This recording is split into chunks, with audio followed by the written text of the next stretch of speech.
नमस्कार दोस्तों, आपका मेरे इस यूट्यूब चैनल पर बहुत बहुत स्वागत है। आज की क्लास में हम जो हमारा टॉपिक चल रहा था डीडीसी उसको आगे पढ़ेंगे। तो आज की क्लास में हम डीडीसी की टेबल्स पढ़ेंगे और इसकी कुछ प्रमुख विशेषताओं के बारे में पढ़ेंगे। इससे पहले वाली क्लास में हमने डीडीसी के सारे एडिशन देखे थे और इसके जो 19 एडिशन है उसके बारे में भी हमने बहुत सारी चीज़ें देखी थी। उसके तीनों वॉल्यूम के बारे में हमने देखा था। इसके अंदर इनकी मेन क्लास देखी थी हमने, इनके 100 सब डिवीज़न देखे थे हमने। तो आज की क्लास में हम शुरू करेंगे टेबल्स ऑफ डीडीसी। डीडीसी में टेबल की शुरुआत इसके सेकंड एडिशन से ही हो गई थी। इसके फर्स्ट एडिशन में तो डीडीसी में कोई टेबल का कोई जिक्र नहीं था, लेकिन जो इसका सेकंड एडिशन आया था डीडीसी का, इसमें सर्वप्रथम टेबल्स का प्रयोग किया गया था। डीडीसी के सेकंड एडिशन में सिर्फ एक टेबल का प्रयोग किया गया था। डीडीसी में टेबल की संगठित स्वरूप में शुरुआत 17वें संस्करण से हुई थी और 17वें संस्करण में टेबल की संख्या 2 थी। तो वैसे तो डीडीसी में टेबल की शुरुआत सेकेंड एडिशन से की गई थी, लेकिन संगठित स्वरूप में 17वें संस्करण से ही टेबल की शुरुआत की गई थी। और 17वें संस्करण में कितनी टेबल का प्रयोग किया गया था? 2 टेबल का। इसके बाद जब 18th एडिशन आया, मतलब 18वां एडिशन आया, तो उसमें टेबल की संख्या परिवर्तित की गई। उसमें 7 टेबल का प्रयोग किया गया और ये 18वें एडिशन से 21वें एडिशन तक 7 टेबल का ही प्रयोग किया गया। इसके बाद जो 22वां एडिशन आया, इसमें टेबल की संख्या पुनः परिवर्तित की गई और उसमें जो 22वां एडिशन था उसमें 6 टेबल्स का ही प्रयोग किया गया। जो डीडीसी का 22वां एडिशन आया था उसके अंदर डीडीसी की जो 7वीं टेबल थी पर्सन, उसको डीडीसी की 5वीं table ethics and national groups में मिला दिया गया था। तो डीडीसी के 22वें और 23वें एडिशन में 6 टेबल्स का ही प्रयोग किया गया है। डीडीसी में 2 प्रकार की टेबल का प्रयोग किया गया है। पहला, जिनके एकलू का प्रयोग किसी भी वर्गांक के साथ किया जा सकता है, और दूसरा ऐसी टेबल जिनका प्रयोग केवल उन्हीं वर्गों के साथ किया जा सकता है जिनके लिए ये निर्मित की गई हैं। जो डीडीसी है इसमें 2 तरह के टेबल्स हैं। पहला, जिनके एकलू का प्रयोग किसी भी वर्गांक के साथ किया जा सकता है, और दूसरे ऐसी टेबल जिनका प्रयोग उन्हीं वर्गांकों के लिए किया जाता है जिनके लिए ये निर्मित की गई हैं, बाकी और किसी के साथ इनका प्रयोग नहीं किया जा सकता। तो अब हम डीडीसी की सारी टेबल्स को एक एक करके देखेंगे। डीडीसी की पहली टेबल है स्टैंडर्ड सब डिवीज़न। इसे टेबल ऑफ प्रेसिडेंस भी कहते हैं। जो स्टैंडर्ड सब डिवीज़न है इसे टेबल ऑफ प्रेसिडेंस भी कहते हैं। ये जो हमारा अभी 2025 में एग्ज़ाम हुआ था राजस्थान लाइब्रेरियन का, उसके अंदर ये क्वेश्चन पूछा गया था कि स्टैंडर्ड टेबल को किस नाम से जाना जाता है? टेबल ऑफ प्रेसिडेंस के नाम से भी जाना जाता है। तो आप ये याद रखना। इसे आगे देखते हैं। इसका प्रयोग सभी मुख्य वर्गों के साथ बिना किसी प्रावधान के किया जा सकता है। जो हमने 2 टेबल बताई थी उनमें से ये पहला है कि जो स्टैंडर्ड सब डिवीज़न है इसका प्रयोग सभी मुख्य वर्गों के साथ बिना किसी प्रावधान के किया जा सकता है। इन्हें जोड़ने के लिए 0 का प्रयोग किया जाता है। जो स्टैंडर्ड टेबल है इसको जोड़ने के लिए 0 का प्रयोग किया जाता है। स्टैंडर्ड सब डिवीज़न के अंकों को जोड़ते समय ये ध्यान रखना चाहिए कि 2 0 का प्रयोग एक साथ नहीं किया जाना चाहिए। इनमें से किसी भी एक 0 को हटा दिया जाना चाहिए। मान लो अगर स्टैंडर्ड सब डिवीज़न टेबल को हम जोड़ते हैं तो उसमें पहले से ही कोई 0 है, तो इसको जोड़ने के लिए भी हम 0 का प्रयोग करते हैं स्टैंडर्ड सब डिवीज़न को। तो इन दोनों में से किसी भी एक 0 को हम हटा देते हैं ताकि कोई दिक्कत ना हो। स्टैंडर्ड सब डिवीज़न टेबल को आगे 9 भागों में बांटा गया है। अब इसके एक एक करके 9 भाग देख लेते हैं। जो स्टैंडर्ड सब डिवीज़न टेबल है इसको हम हाइपन लगाकर, मतलब जो एरो है ये लगाकर फिर 0 फिर टेबल का नंबर लिखते हैं। जो हाइपन होता है इसका मतलब होता है कि जो टेबल है इसका प्रयोग अकेले नहीं किया जा सकता, और जो 0 है इसको हम 0, जो स्टैंडर्ड सब डिवीज़न टेबल है हमारी, इसको 0 के साथ ही प्रयोग करते हैं। तो हमारे स्टैंडर्ड सब डिवीज़न का पहला भाग है -01, जिसमें फिलोसफी एंड थ्योरी को रखा गया है। दूसरा भाग है -02, इसमें मिसलेनी को रखा गया है। हमारा तीसरा भाग है इसमें -03, इसमें डिक्शनरी, इंसाइक्लोपीडिया और कॉन्कॉर्डेंस को रखा गया है। चौथा भाग है -04, इसमें special topic on general applicability को रखा गया है। पांचवा भाग है -05, इसमें सीरियल पब्लिकेशन को रखा गया है। छठा भाग है -06, इसमें ऑर्गेनाइजेशन एंड मैनेजमेंट को रखा गया है। आगे सातवां भाग है हमारा -07, इसके अंदर स्टडी एंड टीचिंग को रखा गया है। आठवां भाग है हमारा -08, इसके अंदर history and description of subject on group of person को रखा गया है। और इसमें नौवां भाग है हमारा -09, इसके अंदर हिस्टोरिकल एंड जोग्राफिकल ट्रीटमेंट को रखा गया है। आगे देखते हैं, सभी टेबल्स के वर्गांकों के प्रारंभ में लगी आड़ी रेखा यानी हाइपन का तात्पर्य है कि इन सभी टेबल्स का प्रयोग अकेले नहीं किया जा सकता।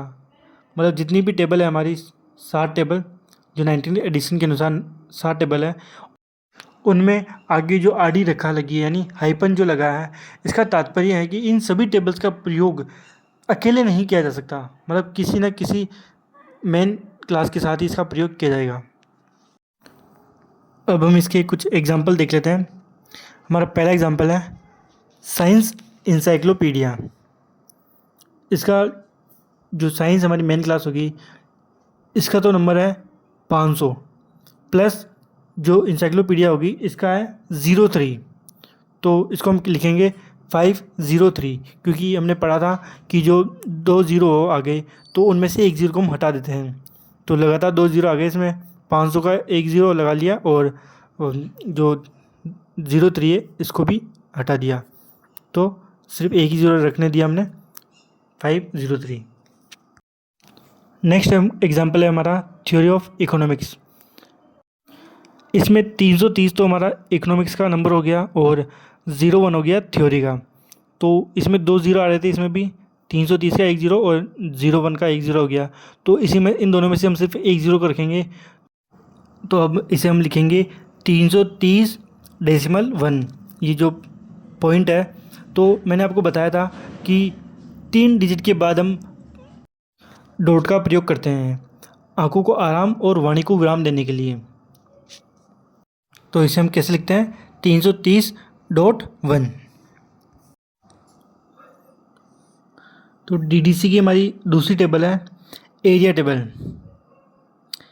एरिया टेबल को जियोग्राफिकल सब डिवीज़न भी कहते हैं और इसका प्रयोग भी सभी मुख्य वर्गों के साथ किया जाता है। जो स्टैंडर्ड सब डिवीज़न है इसका प्रयोग भी सभी मुख्य वर्गों के साथ किया जाता था, और जो एरिया टेबल है इसका प्रयोग भी सभी मुख्य वर्गों के साथ किया जाता है। जो हमारी एरिया टेबल 2 है, इसका अगर कोई एक तत्व जोड़ना है जब कोई भी निर्देश ना दे रखा हो तब 09 से जोड़ा जाएगा। तो जो एरिया टेबल है हमारी, इसमें अगर कोई भी निर्देश ना दे रखा हो हमें जोड़ने के लिए तो हम 09 से जोड़ेंगे। अगर टेबल 2 के 2 तत्व हो तो 09 के स्थान पर केवल 0 का ही प्रयोग करेंगे। मान लो अगर जो हमारी एरिया टेबल है इसमें से हम 2 तत्वों को जोड़ें तो उसके लिए हम सिर्फ 0 का ही प्रयोग करेंगे, तो वहाँ पर हम 09 का प्रयोग नहीं करेंगे, सिर्फ 0 का ही प्रयोग करेंगे। और अगर टेबल 2 के साथ कोई अन्य टेबल भी हो तो फिर हम 0 का ही प्रयोग करेंगे। मान लो हम एरिया टेबल है, इसके साथ किसी और टेबल को भी जोड़ें तब भी हम किसका प्रयोग करेंगे 0 का ही प्रयोग करेंगे। इसे ऐसे समझते हैं। मान लो अगर टेबल एरिया टेबल है हमारी, इसमें से किसी एक तत्व को जोड़ना है तो हम 09 का प्रयोग करेंगे, और अगर 2 तत्वों को जोड़ना है तो सिर्फ 0 का प्रयोग करेंगे। और अगर एरिया टेबल के साथ कोई अन्य टेबल को जोड़ते हैं तो वहाँ पर भी हम सिर्फ 0 का ही प्रयोग करेंगे। जो हमारी एरिया टेबल है डीडीसी की, इसके अंदर भी 9 भागों में बांटा गया है या 9 तत्वों में बांटा गया है इसको। पहला है -1, इसके अंदर एरियाज़ को, रीजन्स को और प्लेस इन जनरल्स को रखा गया है। दूसरा है -2, इसके अंदर person regardless of area, region, place को रखा गया है। तीसरा है -3, इसके अंदर एंशिएंट वर्ल्ड को रखा गया है। चौथा भाग है -4, इसके अंदर यूरोप को रखा गया है। पांचवा भाग है -5, इसके अंदर एशिया को रखा गया है। छठा भाग है -6, इसके अंदर अफ्रीका को रखा गया है। सातवां भाग है -7, इसके अंदर नॉर्थ अमेरिका को रखा गया है। आठवां भाग है -8, इसके अंदर साउथ अमेरिका को रखा गया है। और हमारा नौवां भाग है इसमें -9, इसके अंदर other part of world oceans को रखा गया है। अब हम इसके कुछ एग्जाम्पल देख लेते हैं। पहला एग्जाम्पल है लाइब्रेरी साइंस इन इंडिया। इसमें लाइब्रेरी साइंस का अंकन है 020 और 09। इसमें हम जो हमने बताया था मैंने आपको कि एरिया टेबल को जोड़ने के लिए इसका प्रयोग किया जाता है, क्योंकि हम इसमें एक ही तत्व को जोड़ रहे हैं तो इसके लिए हम 09 का प्रयोग करेंगे। और उसके बाद जो इसमें हम जोड़ रहे हैं इंडिया का नोटेशन क्या है, मतलब जो अंक है इंडिया के लिए वो क्या है 54। तो इसे हम लिखेंगे 020.954। इस तरह से हम इसको जोड़ेंगे। इसके बाद नेक्स्ट एग्जांपल है क्रिमिनल लॉ ऑफ इंडिया। इसका नोटेशन है 345 + 54। इसे हम 345.54 लिखेंगे। तो अब हम डीडीसी की नेक्स्ट टेबल देखेंगे। Table 3 individual literature. इस टेबल का प्रयोग 800 लिटरेचर मुख्य वर्ग के साथ किया जाता है। जो मेन क्लास है हमारी 800 लिटरेचर, उसके साथ इसका प्रयोग किया जाता है। इस टेबल को 18th एडिशन में जोड़ा गया था। जो डीडीसी की टेबल 3 है इसको इसके 18th एडिशन में 18वें एडिशन में इसको जोड़ा गया था। इससे पहले ये टेबल नहीं थी। तो आगे हम टेबल 3 के सारे भाग देख लेते हैं। इसका पहला भाग है -1। इसके अंदर पोइट्री को रखा गया है, यानी कविता को रखा गया है। इसका दूसरा भाग है -2। इसके अंदर ड्रामा को रखा गया है, यानी नाटक को रखा गया है। इसका तीसरा भाग है -3। इसके अंदर फिक्शन को रखा गया है।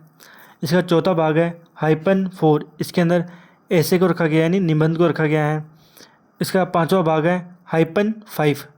इसके अंदर स्पीचीज़ को रखा गया, यानी भाषण को रखा गया है। इसका छठा भाग है -6। इसके अंदर लेटर्स को रखा गया है, यानी पत्र को रखा गया है। इसका सातवां भाग है -7। इसके अंदर स्टेयर्स एंड ह्यूमर को रखा गया, यानी व्यंग्य और हास्य को रखा गया है। इसका आठवां भाग है मिसलेनियस राइटिंग, यानी मिश्रित लेखन को रखा गया है। अब हम इसके कुछ एग्जाम्पल देख लेते हैं। पहला एग्जाम्पल है इसका हिंदी पोइट्री।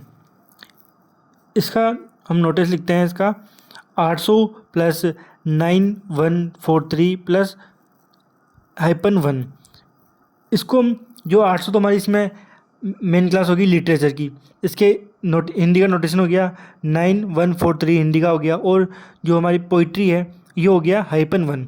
तो इसे हम लिखेंगे 891.431। इस तरह से हम इसको लिखेंगे। इसके बाद हम आगे नेक्स्ट एग्जांपल है हिस्ट्री ऑफ संस्कृत लिटरेचर। इसका नोटेशन हो गया 800 + 912 + 09। इसे हम लिखेंगे 891.209। अब हम डीडीसी की चौथी टेबल के बारे में देखेंगे, जो कि है sub division of individual language.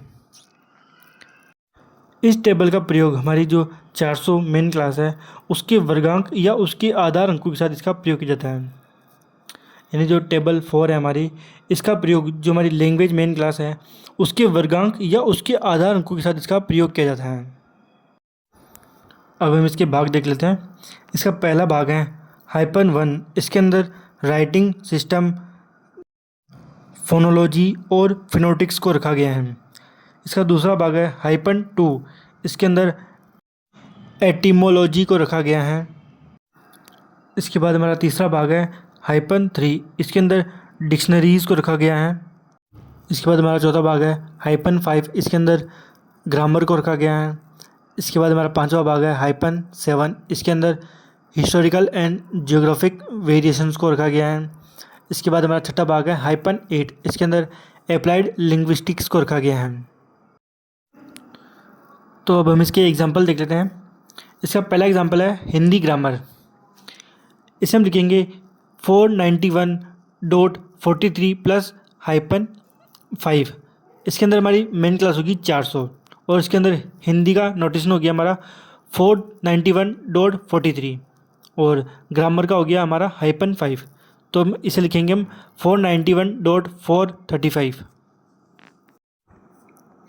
इसके बाद हमारा नेक्स्ट एग्जाम्पल है हमारा फ्रेंच ग्रामर।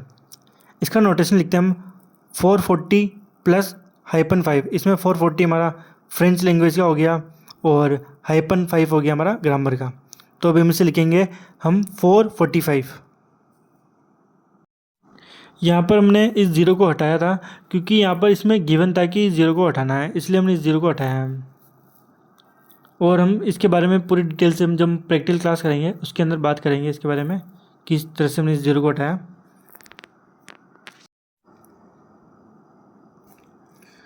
अब हम नेक्स्ट देखते हैं डीडीसी की टेबल नंबर 5 जो कि है racial ethnic and national groups.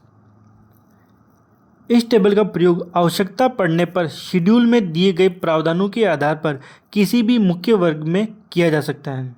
मतलब इस टेबल का प्रयोग शेड्यूल में दिए गए प्रावधानों के आधार पर किसी भी मुख्य वर्ग के साथ किया जा सकता है।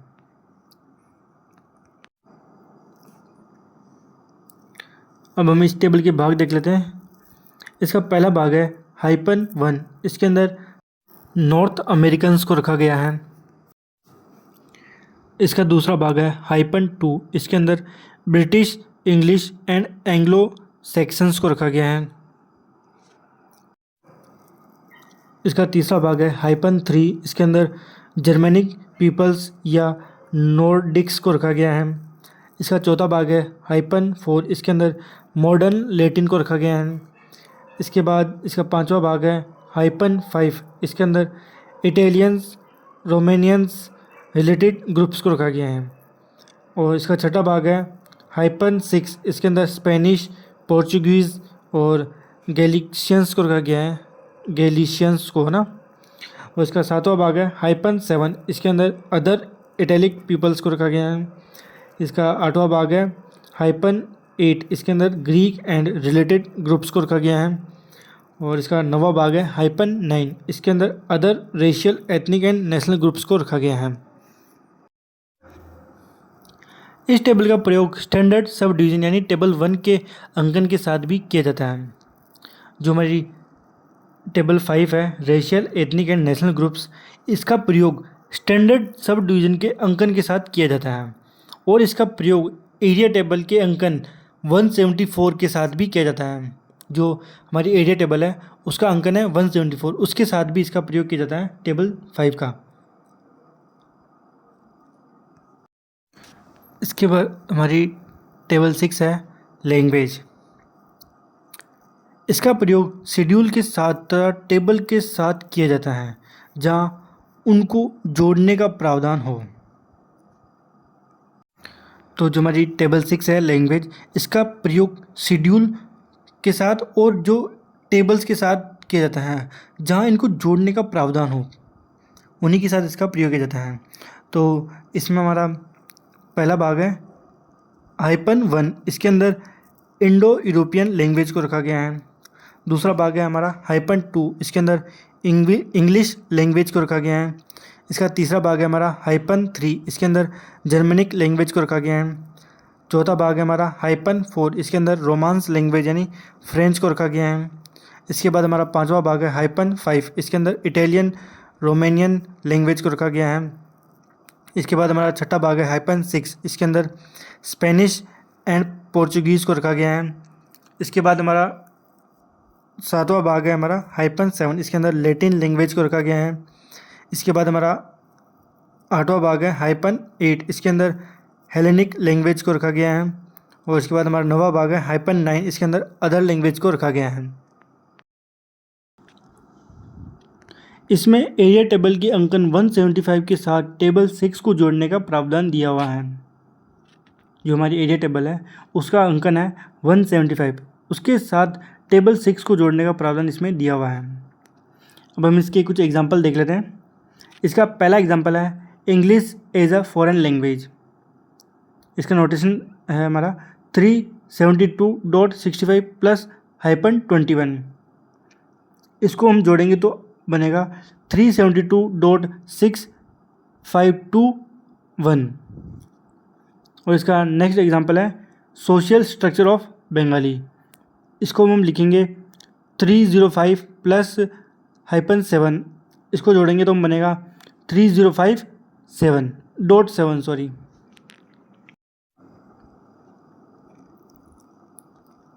इसके बाद हम डीडीसी की 7 टेबल देखते हैं जो कि है पर्सन। इस टेबल को हटा दिया गया था बाद में, जो 22 एडिशन आया था 22वां, उसके अंदर इसको हटा दिया गया था। ये तो हम 19 एडिशन के अकॉर्डिंग पढ़ रहे हैं, इसलिए हम इस टेबल को पढ़ रहे हैं, वरना ये वर्तमान में ये हटा दी गई है। इसको जो टेबल 5 थी उसके अंदर जोड़ दिया गया है। तो अभी देखते हैं इसको। इस टेबल का प्रयोग अगर शेड्यूल में प्रावधान हो तो तथा टेबल 1 यानी स्टैंडर्ड सब डिवीजन के अंकन 088 के साथ किया जाता है। इस टेबल का दो तरीके से प्रयोग किया जाता है, या तो इसके शेड्यूल में प्रावधान हो तब इसका प्रयोग करते हैं, या फिर टेबल 1 के जो हमारी स्टैंडर्ड सब डिवीजन है उसके अंकन 088 के साथ इसका प्रयोग किया जाता है। हम इसके भाग देख लेते हैं।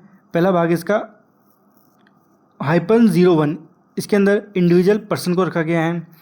दूसरा भाग है -02, इसके अंदर ग्रुप ऑफ पर्सनस को रखा गया है। इसके बाद इसका तीसरा भाग है -03, इसके अंदर person of racial ethnic national backgrounds को रखा गया है। और इसका चौथा भाग है -04, इसके अंदर person of sex and kinship characteristics को रखा गया है।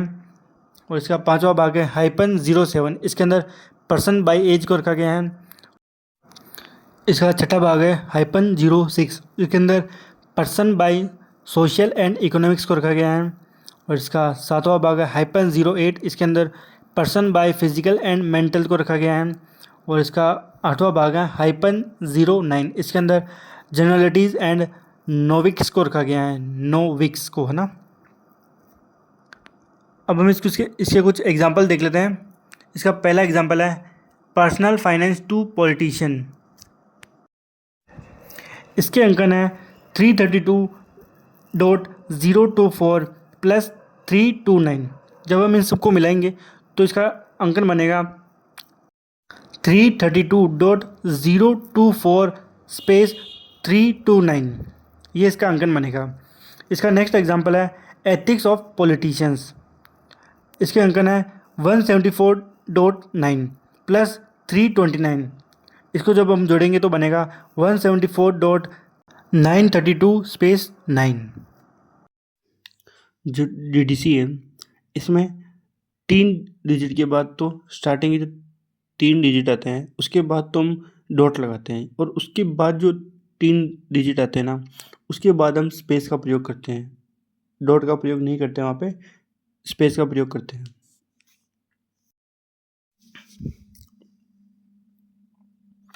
अब हम डीडीसी की कुछ विशेषताओं के बारे में देख लेते हैं। इसकी पहली विशेषता है नोटेशन। डीडीसी में प्योर नोटेशन का प्रयोग किया गया है, और प्योर नोटेशन के लिए इंडो अरेबिक वर्ड्स का प्रयोग किया गया है। नेक्स्ट है रिलेटिव लोकेशन।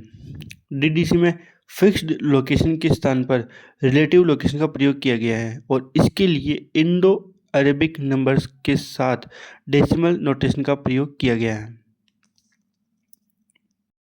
तो जो डीडीसी है इसमें फिक्स्ड लोकेशन के स्थान पर रिलेटिव लोकेशन का प्रयोग किया गया है, और जो रिलेटिव लोकेशन है इसके लिए इंडो अरेबिक नंबर्स के साथ डेसिमल नोटेशन का प्रयोग किया गया है।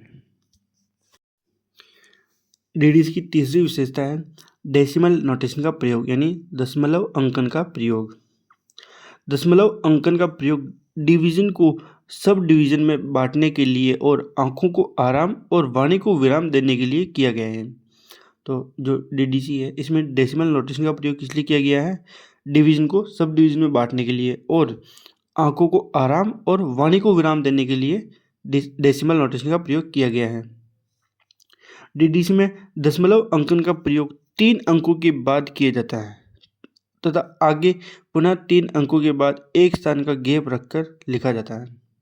जो डीडीसी है इसमें 3 स्टार्टिंग के जो 3 अंक है उसके बाद हम डॉट का प्रयोग करते हैं, और अगले 3 जो अंक आते हैं उसके बाद हम स्पेस का प्रयोग करते हैं, और उसके बाद भी जैसे आगे 3 अंक लिख लिए फिर उसके बाद वापस स्पेस का प्रयोग करते हैं। यहाँ पे हमने एग्जाम्पल भी लिख रखा है 624, तो इन 3 डिजिट के बाद हम डॉट का प्रयोग करेंगे। फिर 153 के बाद हम स्पेस का प्रयोग कर रहे हैं, क्योंकि मैंने आपको बताया था कि 3 डिजिट के बाद गैप का प्रयोग करते हैं। फिर आगे 3 डिजिट लिखे हमने 822, उसके बाद वापस गैप का प्रयोग। फिर 78, अगर इसके बाद भी हम 3 डिजिट लिखेंगे तो उसके बाद वापस स्पेस का प्रयोग करेंगे। नेक्स्ट विशेषता है निमोनिक्स यानी पुनः स्मरण। डीडीसी में निमोनिक्स का प्रयोग मुख्य रूप से सब्जेक्ट सिंथेसिस और क्लास नंबर के निर्माण के लिए किया जाता है। जो डीडीसी है इसमें निमोनिक्स का प्रयोग किस लिए किया जाता है? सब्जेक्ट सिंथेसिस और क्लास नंबर के निर्माण के लिए इसका प्रयोग किया जाता है निमोनिक्स का। सब्जेक्ट सिंथेसिस यानी विषय संश्लेषण मेन क्लास नंबर के साथ टेबल से अंक जोड़कर जटिल विषयों का निर्माण करने में मदद करता है।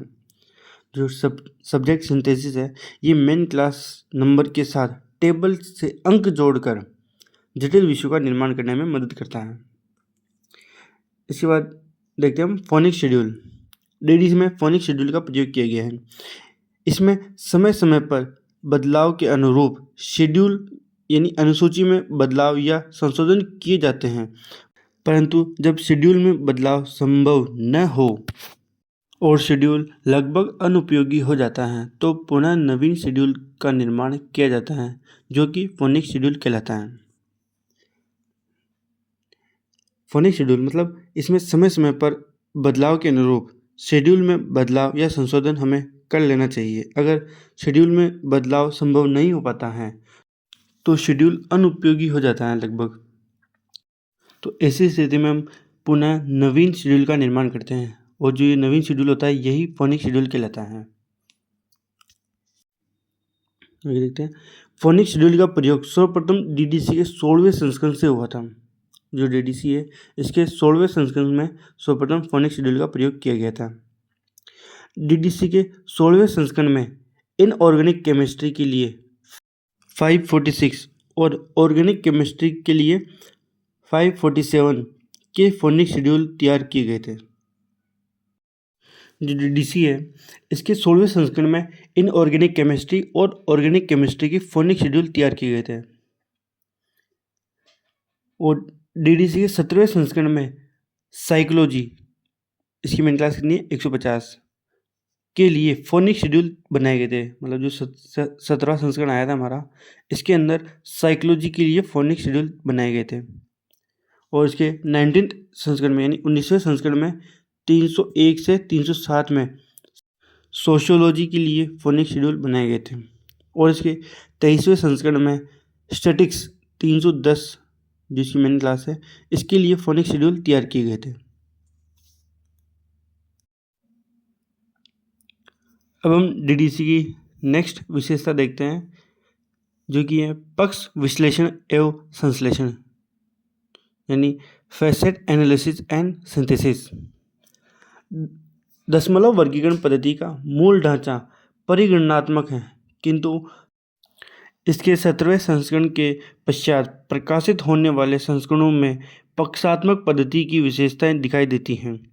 इसमें अनेक मुख्य वर्गों में वर्गांक संश्लेषण के आधार पर निर्मित होते हैं। जो डीडीसी है ये मूल रूप से तो परिगणनात्मक पद्धति है, परंतु इसके 17वें संस्करण के बाद ये एक पक्षात्मक वर्गीकरण पद्धति के रूप में भी दिखाई देती हैं, और जो इसमें जो 17 संस्करण है इसमें मुख्य वर्गों में वर्गांक संश्लेषण के आधार पर निर्मित होते हैं। डीडीसी की नेक्स्ट विशेषता देखते हैं हम, जो कि है डिटेल्ड स्पेसिफिकेशन। ये डीडीसी एक मुख्य विशेषता है कि इसमें पूरा डिटेल्ड स्पेसिफिकेशन किया गया है। डीडीसी में मेन क्लास और सब डिवीजन का डिटेल्ड स्पेसिफिकेशन यानी विस्तृत विनिर्देश प्रदान किया गया है। डीडीसी में 10 मेन क्लास को 100 डिवीजन में और 100 डिवीजन को 1000 सेक्शन में बांटा गया है।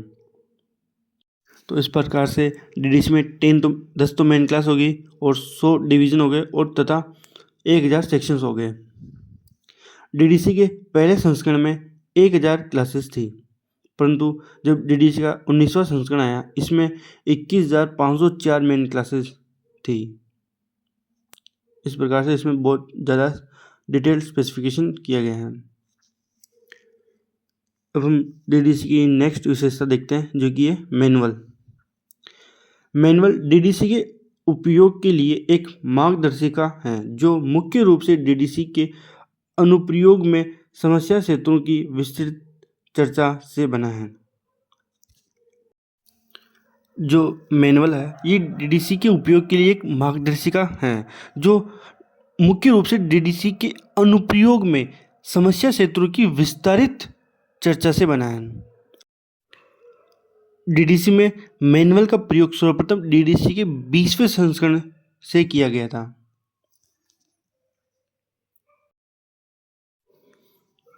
अब हम डीडीसी की नेक्स्ट विशेषता देखते हैं जो कि है मिनट डिवीजन। डीडीसी में मिनट डिवीजन का अर्थ है मुख्य विषयों का सूक्ष्म या अत्यधिक विशिष्ट उपविभाजन करना। जो 10 मेन क्लास 100 डिवीज़न और 1000 सेक्शन के पदानुक्रमिक स्तरों से आगे बढ़कर 3 अंकों का उपयोग करता है। जो डीडीसी है इसमें हम मेन क्लास को दर्शाने के लिए 3 अंकों का प्रयोग करते हैं, फिर आगे 3 अंकों का प्रयोग करते जाते हैं इसमें ना। अब हम आगे डीडीसी की नेक्स्ट विशेषता देखते हैं जो कि है एड डिवाइस। डीडीसी में योजक विधियों का प्रावधान एक प्रमुख विशेषता है। इस विधि के प्रावधानों के अनुसार एक मुख्य वर्ग की संख्या में दूसरे वर्ग की वर्ग संख्या को जोड़कर एक नई संख्या निर्मित की जा सकती है। इस विधि के प्रयोग से अनुसूचियों का आकार छोटा हो गया है तथा इससे इसमें पक्षात्मक वर्गीकरण के समान संश्लेषण का गुण भी आ गया है।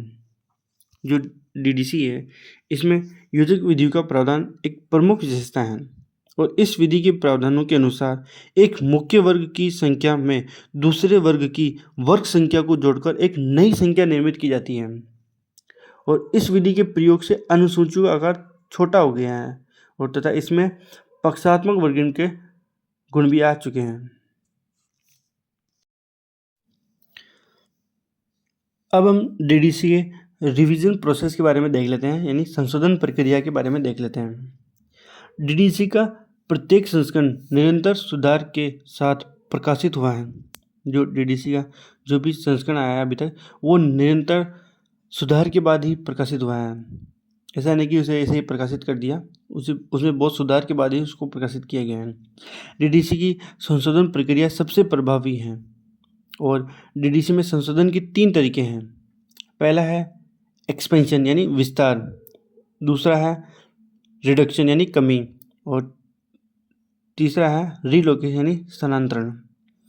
तो मान लो पहला है एक्सपेंशन यानी मान लो अगर किसी विषय का विस्तार करना है तो उसमें करते हैं पहले में। तो फिर दूसरा है रिडक्शन, मान लो कोई विषय है उसका प्रयोग कम हो रहा है तो उसको कमी कर लेते हैं यानी रिडक्शन कर लेते हैं। और तीसरा है रीलोकेशन, मान लो कोई विषय है उसका इसी प्रकार से इसमें विषय का स्थानांतरण भी करते हैं। अब हम डीडीसी की एक समिति देख लेते हैं जो कि है डीडीसी ईपीसी यानी divide decimal classification editorial policy committee.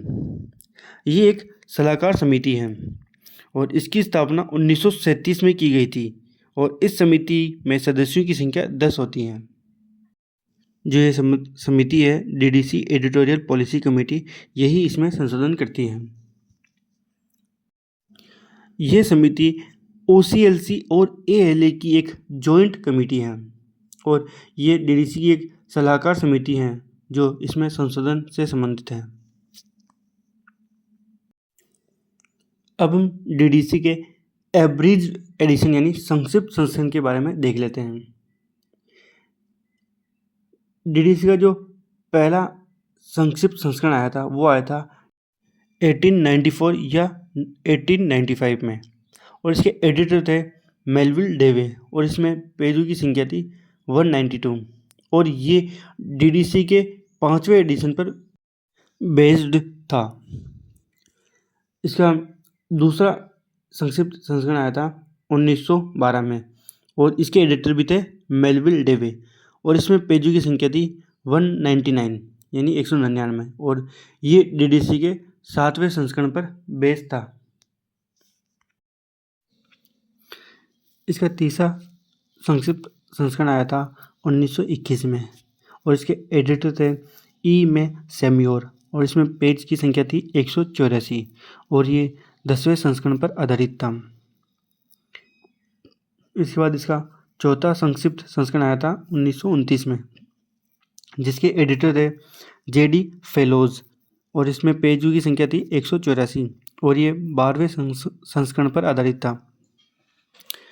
इसके बाद इसका पांचवा संक्षिप्त संस्करण आया था 1936 में, और इसके एडिटर थे जेडी फेलोज, और इसमें पेजों की संख्या थी 196, और ये 13वें संस्करण पर आधारित था।